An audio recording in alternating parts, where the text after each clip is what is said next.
ఇంట్లో ఉన్న బంగారాన్ని విడిపించి ఆ రోజు ఆన్లైన్ రేటుకే మేము కొంటాం. Sharma gold company. నమస్తే, వెల్కమ్ టు సుమన్ టీవీ. నేను గిరిజ. ఇవాళ మనతో పాటు ప్రముఖ జ్యోతిష్య వాస్తు పండితులు, జ్యోతిష్య శిక్షణ నిపుణులు, లలితాదేవి ఉపాసకులు, బ్రహ్మశ్రీ నానాజీ పట్నాయక్ గురువు గారు ఉన్నారు. వారితో మాట్లాడిద్దాం. గురువుగారు నమస్కారం. శ్రీమాత్రే నమః. గురువుగారు, మామూలుగానే మనం ప్రతి దేవుణ్ణి పూజిస్తాం, కానీ దత్తుడిని మాత్రం అంటే పూజిస్తాం, కానీ అనుగ్రహం అంత ఈజీ కాదు, చాలా కష్టతరమైనది అని అంటూ ఉంటారు. అసలు ఈ దత్తుడి అనుగ్రహం పొందాలంటే పూజా విధానం కానివ్వండి, లేదంటే ఏ విధంగా ఆయనని కొలిస్తే మంచిది అంటారు గురువుగారు? అందులోనూ మనకి ఏకాదశి దత్త జయంతి వస్తుంది. సో ఆ రోజు మనం పాటించాల్సిన నియమాలు, ఎలాంటి పరిహారం చేసుకుంటే మంచి జరుగుతుంది అంటారు గురువుగారు? తప్పకుండా అమ్మా. ఫస్ట్ ఆఫ్ ఆల్ ఎందుకంటారు అంటే నిజంగానే అది అంత ఈజీ కాదు. సీరియస్గానే దత్తానుగ్రహం కలగాలంటే చాలా కష్టం. ఎందుకు కష్టం అనే దాన్ని మనం ఆలోచించాలి. ఓకే, అంతా పరమాత్మ స్వరూపమే కదా అన్నీ కూడా. అవును. గురుస్వరూపం దత్తస్వరూపం అంటే గురుస్వరూపం అయినప్పుడు ఏంటంటే ఇక్కడ మీరు ప్రకృతిని గురువుగా భావిస్తూ మీ యొక్క థింకింగ్ ఎబిలిటీ కానీ మీ యొక్క థింకింగ్ ప్రాసెస్ కానీ మార్చుకోగలగాలి. దత్తాత్రేయుని ఆరాధించాలి. దత్తానుగ్రహం కలగాలి అంటే ఫస్ట్ మీ థింకింగ్లో చాలా మార్పులు రావాలి. ఎలాగా అంటే మీరు దత్తాత్రేయుడు అనుగ్రహం పొందాలి అంటే ఫస్ట్ మీరు ప్రతి సంఘటన, ప్రతి విషయము, ప్రకృతిలో ఉన్న ప్రతి జీవి నుంచి గురువుగా మీరు యాక్సెప్ట్ చేయగలగాలి. అప్పుడు మీకు దత్తాత్రేయుడు అనుగ్రహం కలుగుతుంది. అంటే మీరు ప్రతి దాంట్లోనే ఒక విషయాన్ని నేర్చుకోగలగాలి. జడ్జిమెంట్ చేయడం ఆపేయాలి ఫస్ట్. చాలామంది చేసే మిస్టేక్ ఏంటంటే జడ్జి చేస్తారు. ఇది ఇలా కాదు, ఇలా ఉంటే బాగుంది. నువ్వెవరు జడ్జి చేయడానికి? అది అలా ఉండడానికి డిజైన్ చేయబడింది. ఇప్పుడు కడుపు నొప్పి రావడం మంచిది అంటారా, చెడు అంటారా? మీరు కొన్నిసార్లు మంచిది, కొన్నిసార్లు చెడు. కడుపు నొప్పి రావడానికి మీకు చెడేమో, డాక్టర్కి మంచిదే కదా. ఆయనకు డబ్బులు వస్తాయి కాబట్టి పంచర్ అయింది, అది మీకు ఇబ్బంది ఏమో. పంచర్ చేసేవాడికి మంచిది. అప్పుడు అవి జరగలేదు, పరిస్థితి ఏంటి? డాక్టర్ అట్లా బతకాలి, వాళ్ళు బతకటం కష్టం. పంచర్ చేసుకునేవాడు అలా బతకాలి.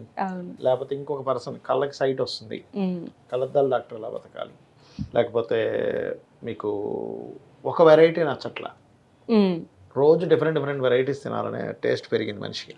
డిఫరెంట్ వెరైటీస్ కనిపెట్టేవాడు ఎట్లా బతకాలి? అంటే నేను అనేది ఏంటంటే ఒక సైకిల్. ఈ సైకిల్ని మీరు అర్థం చేసుకునే వరకు మీకు దత్తానుగ్రహం కలగదు. ప్రతి ఒక్కరిలో ఒక గురువుని చూడనంత వరకు మీకు దత్తానుగ్రహం కలగదు, గుర్తుపెట్టుకోండి. అంటే ప్రతి జీవిలోని మీరు గురువుని చూడగలగాలి. ఒక చీమ నుంచి మనం ఏం నేర్చుకోగలం? ఒక చిన్న పిల్లవాడి దగ్గర నుంచి మనం ఏం నేర్చుకోగలం? ఒక పెద్ద గురువు నుంచి మనం ఏం నేర్చుకోగలం? ఒక సంఘటన నుంచి మనం ఏం నేర్చుకోగలం? ఒక సంఘటన జరిగింది, బ్యాడ్ అండ్ గుడ్ సంఘటనలు అంటే ఏముండవు. అన్ని సంఘటనలే. మనం దాంట్లోంచి బ్యాడ్ తీసుకుంటున్నాం లేదా గుడ్ తీసుకుంటున్నాం. ఒక సంఘటన నుంచి మనం ఏం నేర్చుకుంటున్నాం? ఈ రోజు నుంచి మనం ఏం నేర్చుకుంటున్నాం? ఈ క్షణం నుంచి మనం ఏం నేర్చుకుంటున్నాం? నేర్చుకోవడమే మీరు పనిగా పెట్టుకుంటే అప్పుడు మీకు దత్తానుగ్రహం కలుగుతుంది. అంతేగాని ప్రతి ఒక్కరిలో మీరు పాయింట్అవుట్ చేసుకుంటూ వెళ్తే మీరు దత్తానుగ్రహానికి అర్హులు కాదు. ఎందుకంటే దత్తాత్రేయ స్వరూపం ఒక స్వరూపం కాదు. బ్రహ్మ, విష్ణు, రుద్ర ముగ్గురు. అంటే సృష్టి, స్థితి, లయ. సృష్టి ఎలా సృష్టింపబడుతుంది, ఎలా నడుస్తుంది, ఎలా లయమైపోతుందని మీ అబ్జర్వేషన్ చేస్తూ ఉండాలి. అప్పుడే మీకు దత్తాత్రేయ అనుగ్రహం కలుగుతుంది. అంతేగాని చాలామంది చేసే మిస్టేక్స్ చెప్తాను చూడమ్మా. కారులో వెళ్తూ ఉంటారు, డ్రైవింగ్ చేస్తుంటే పక్క నుంచి ఎవడో ఇలా సర్రని వెళ్ళిపోతారు, ముందు ఎవడో బ్రేక్ కూడా వాళ్ళు తిట్టుకుంటూ డ్రైవింగ్ చేస్తూ ఉంటారు. అరే అది ట్రాఫిక్ అలాగే ఉంటుంది. నువ్వు అరే ఎలా వచ్చావేంట్రా అని డోర్ తెరిచేసి, కిటికీ తెరిచేసి, వాడి మీద ఒక క్యాకేసేసి వాడేదో అని వాడెవడో జస్ట్ ఇలా అనుకుని చేయి పెట్టుకుని వెళ్తాడు. ఇలా జస్ట్ ఇలా చేయి చూపించలే వెళ్తాడు. మనకు అసలు రైజ్ అయిపోవడం, నువ్వు నాకు చేయి చూపిస్తావు, అది ఇది అని. అంటే ఏమిటి? వాడు జస్ట్ చెయ్యి ఇలా అనగా నీలోంచి ఒక కోపం బయటకు వచ్చేసింది. అంటే నువ్వు ఎక్కడున్నావు అసలు? ఫస్ట్ నువ్వేం నేర్చుకోగలుగుతున్నావు? చెయ్యి ఇలా అన్నాడు అనగానే ఫస్ట్ మీ తప్పును మీరు యాక్సెప్ట్ చేయగలగాలి. ఓహో, నాలో ఏదో మిస్టేక్ ఉందేమో.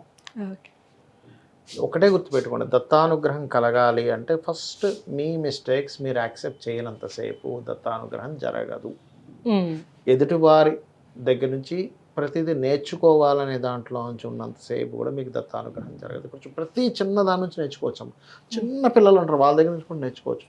ప్యూర్గా ఉంటారు, వాళ్ళకి ఏ కల్మషాలు ఉండవు, ప్యూర్గా ఉంటారు. మీరు పెట్స్ పెంచుకుని ఉంటారు చూసారు, కుక్కలను పిల్లులను ఎందుకు పెట్స్కి అడిక్ట్ అవుతారు తెలుసా అమ్మ మీకు? తెలుసా? ఎందుకు గురువు గారు తెలీదు. అది మనం ఇంటికి వెళ్ళగానే ఫస్ట్ అది ఎక్స్ప్రెస్ చేస్తుంది దాని ఫీలింగ్ని. ఒక కుక్క అనుకోండి, అది వచ్చేసి పైకి ఎగిరిపోతుంటుంది. అంటే ఏంటి? ఎక్స్ప్రెస్ చేస్తుంది. ఇంకోటి, ఏమి కల్మషం ఏమి కనిపించదు, కేవలం అది ప్రేమను మాత్రమే ఇస్తుంటుంది. ఆ ప్రేమని మాత్రమే ఇచ్చేటువంటి దానికి మనం అటాచ్ అయిపోతాం. ఎందుకంటే అక్కడ లవ్ ఉంది. అక్కడ ఉంది కుక్క కాదు, లవ్.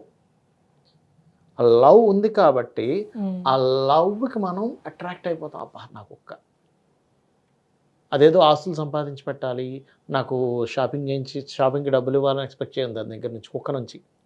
లేకపోతే నాకేదో మాటలు చెప్పాలని ఎక్స్పెక్ట్ చేయం, నాతో స్పెండ్ చేయాలని ఎక్స్పెక్ట్ చేయం, అది నాకు ఆస్తులు కూడబెట్టాలని ఎక్స్పెక్ట్ చేయం. కుక్కకి అది లవ్ ఇస్తుంది అనే ఫీలింగ్తో దాని నుంచి ఒక ప్యూరిటీని మనం చూస్తున్నాం దాంట్లో. అందుకే మనం దానికి అట్రాక్ట్ అవుతున్నాం. ఒక పిల్లి కావచ్చు, కుక్క కావచ్చు, ఏదైనా కానివ్వండి, ఒక పెట్. ఓకే, అలాగే ఎప్పుడైతే మీరు మొత్తం విశ్వంలో ఉన్న ప్రతి జీవిలోని ప్రతి దాంట్లోని కేవలం ప్రేమను కనుక మీరు చూడగలిగితే, మీరు అనుకోవచ్చు ఏమండి అంతా కన్నింగ్ ఫెలోస్ ఉన్నారు చుట్టూ, అందరూ స్వార్థపరలే. అయ్యో అది స్వార్థం కానే కాదంటారని. ఎవరికి వాడు జాగ్రత్తగా ఉన్నాడు, సొసైటీ మారిపోతుంది. ఆ జాగ్రత్తను మీ కోణంలో స్వార్థం అనే కోణంలో చూస్తున్నారు. స్వార్థపరులు కూడా ఉన్నారు, లేనట్లే. ఒక 5% 10% ఉన్నారు, లేరనకూడదు. కానీ మిగతా 90% ఆఫ్ పీపుల్ భయంగా ఉన్నారు. అమ్మో ఏమవుతుందో, వీళ్ళతో మాట్లాడితే ఏమవుతుందో, వీళ్ళతో ఈ విషయం చెప్తే ఏమవుతుందో, సరదాగా ఎక్కడ ఏ విషయం మాట్లాడినా అది ఎక్కడికి వెళ్ళిపోతుందో, దీనివల్ల నాకేదైనా ప్రాబ్లం వస్తుందేమో అని కొంచెం జాగ్రత్తగా ఉంటున్నారు. ఆ జాగ్రత్తని మన పాయింట్ ఆఫ్ వ్యూలో మనం దాని స్వార్థం అనో కన్నింగ్నెస్ అనో అంటున్నాం. ఇప్పుడు చూడండి అమ్మా, ఇప్పుడు నేను ఒకరి మీద అరిసాను అనుకోండి ఉదాహరణకి, వాడి పాయింట్ ఆఫ్ వ్యూలో నాకు పొగరుంది, నాకు గర్వం ఉంది, కానీ నా పాయింట్ ఆఫ్ వ్యూలో నాకు బాధేసింది. ఎప్పుడు కూడా మీ పాయింట్ ఆఫ్ వ్యూలో కాకుండా ఎదుటి వాళ్ళ పాయింట్ ఆఫ్ వ్యూలో మీరు ఆలోచించగలిగితే అప్పుడు దత్తానుగ్రహం కలుగుతుంది.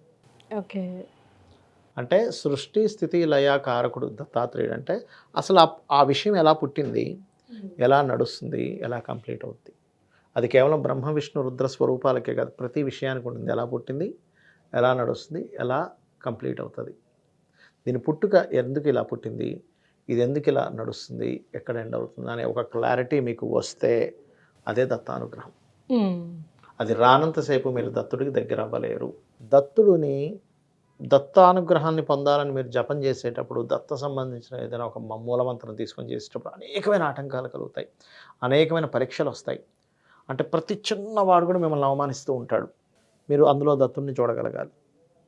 మీరు అద్భుతంగా అద్భుతంగా ఒక పని చేసినా సరే ఇదేం లేదు పో అంటారు, దాన్ని మీరు యాక్సెప్ట్ చేయగలగాలి. సీరియస్గా చెప్తున్నా. అదేవిధంగా మీరు ఒక మంచి పని చేసినా అక్కడి నుంచి ఒక అవమానం వస్తుంది, దాన్ని కూడా మీరు యాక్సెప్ట్ చేయగలగాలి. అవన్నీ యాక్సెప్ట్ చేయగలిగితే అప్పుడు మీకు దత్తానుగ్రహం వస్తుంది. కానీ ఒక్కసారి దత్తానుగ్రహం వస్తే అష్టసిద్ధులు వస్తాయి. అంటే మీరు సంకల్ప మాత్రం చేత ఏదైనా క్రియేట్ చేయగలగాలి. మీరు ఇప్పుడు ఉదాహరణ అనుకున్నారు, ఇప్పుడు సీఎం గారు వచ్చి నాతో మాట్లాడితే బాగుంది అంటే సీఎం కారు వెళ్తే ఆగి మీతో మాట్లాడి వెళ్తాడు. సీరియస్గా చెప్తున్నా ఈ మాట. వర్షం పడితే బాగున్నాను, వర్షం పడుతుంది. ఇప్పుడు అక్కడెక్కడో అన్యాయం జరుగుతున్నారు, వీడికి ఇట్లా జరుగుతుందంటే ఇది మారాలి అనుకుంటే మారుతుంది. ప్రతి ఒక్కటి జరుగుతుంది. అష్టసిద్ధులు మీ వశం అవుతాయి, దత్తానుగ్రహం జరుగుతాయి. కాకపోతే వీటన్నిటికంటే ముందు మనం ఇట్లా ప్రిపేర్ అవ్వగలగాలి, మనం ఇలా ఉండగలగాలి. అప్పుడు మీకు దత్తానుగ్రహం జరుగుతుంది. అదర్వైజ్ కలగదు. జరిగే మార్పులకి సిద్ధంగా ఉండాలి, అర్థం చేసుకోగలగాలి, ప్రకృతిని క్లియర్గా మీరు యాక్సెప్ట్ చేయగలగాలి. ఓకే గురువు గారు.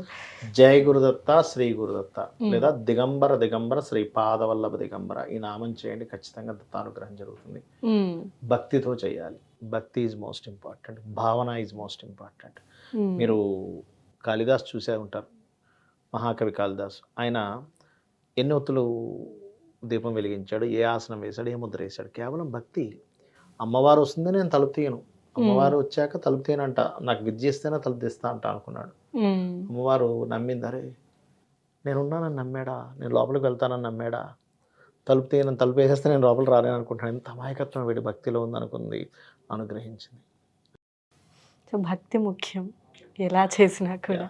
ఓకే గురుగారు, దత్తుడి అనుగ్రహం నిజంగానే అంటే మనం అనుకుంటాం అంత ఈజీనే, నేను నిష్టగానే ఉన్నాను అనుకుంటాం, కానీ ప్రకృతిలో జరిగే మార్పుల కానుంచి మన ఆలోచన విధానం వరకు ప్రతిదీ మనం మార్చుకోవాలి.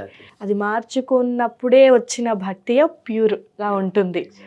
ఓకే గురుగారు, చాలా చక్కటి విశ్లేషణ అందించారు గురుగారు, ధన్యవాదాలు. శ్రీమాత్రే నమః.